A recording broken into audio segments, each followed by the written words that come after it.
विपक्ष जो है आरोप लगा रहा है जो अंदर सदन में बैठते हैं सदस्य, अगर उनका भी जांच हो तो वो भी शराब पी करा। अरे विपक्ष के लोग क्या कहते हैं नहीं कहते हैं। विपक्ष के नेता आए थे सदन में, तेजस्वी यादव जी बोल नहीं पा रहे थे, लड़खड़ा रहा था उनका। तो क्या आप अनुमान लगाइए, विपक्ष के लोग इस तरह के बेबुनियाद बातें करें। हम तो अपनी ही सरकार से मांग किए, इसीलिए मांग किए ना कि उसकी समीक्षा होनी चाहिए। शराबबंदी तो है नहीं, केवल कागज पर बंद है। एकदम समीक्षा होनी चाहिए। और एनडीए के जो रसूखदार नेता हैं वो कारोबार कर रहे हैं शराब का, खेप पर खेप झारखंड से लेकर और यूपी से ला रहे हैं, और बड़े और छोटे लोग पकड़े जा रहे हैं। ट्रक उनकी आ रही है, पकड़े जा रहे हैं छोटे लोग। इसलिए रसूखदार लोग चाहते ही हैं कि शराब ऐसी तरह बंद रहे और हम बेचते रहे। शराबबंदी कानून में तो शुरुआत से ही दिक्कत है।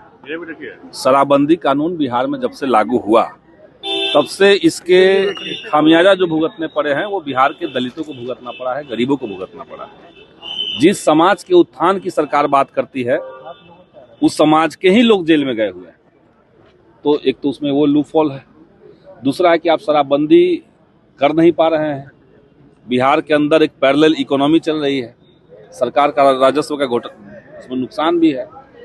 और उसके साथ साथ सामाजिक रूप से हम देख रहे हैं कि शराबबंदी के चलते कई तरह की दूसरी जो नशा का सामान है उन सामानों का खूब बढ़ोतरी हो चुका है समाज में, नौजवानों के बीच में, छोटे बच्चों के बीच में।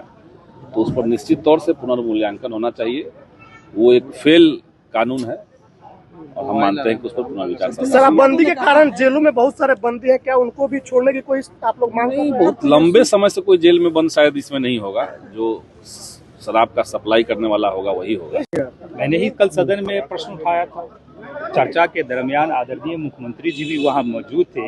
मैंने आदरणीय मुख्यमंत्री जी के नेतृत्व में बिहार में कितने काम हुए हैं सारे कामों का जिक्र किया।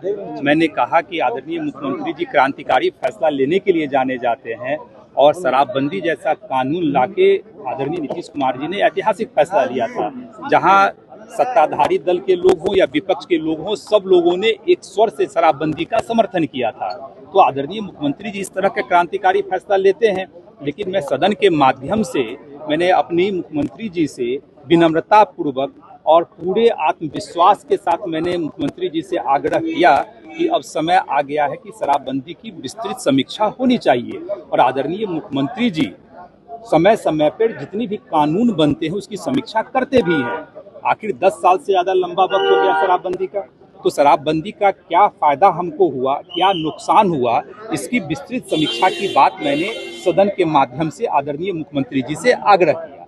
मुझे पूरा विश्वास है अपने सरकार पे, आदरणीय मुख्यमंत्री जी पे, विकास पुरुष पे, कि निश्चित रूप से समय रहते उसकी समीक्षा भी करेगी।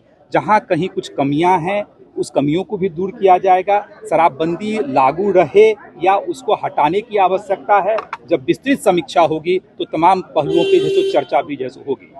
कानून में क्या संशोधन की आवश्यकता है या और भी स्ट्रिक्ट करने की आवश्यकता है या कानून की कोई आवश्यकता ही नहीं है, अवेयरनेस पे काम किया जाए। तमाम विषयों पे जब विस्तृत समीक्षा होगी तो तरह तरह की बातें वहाँ होगी। विपक्ष का काम है यानी विपक्ष की बातें करना, नकारात्मक राजनीति करना। कानून में कुछ संशोधन भी हो सकता है। देखिए अभी तो विस्तृत समीक्षा होगी। कानून में तो संशोधन कई बार हुआ है। आज पहले का कानून कुछ और था, अब कानून में जैसे काफी लीनियंट अप्रोच अपनाया गया है, तो समय समय पे कानून की समीक्षा होती रही है।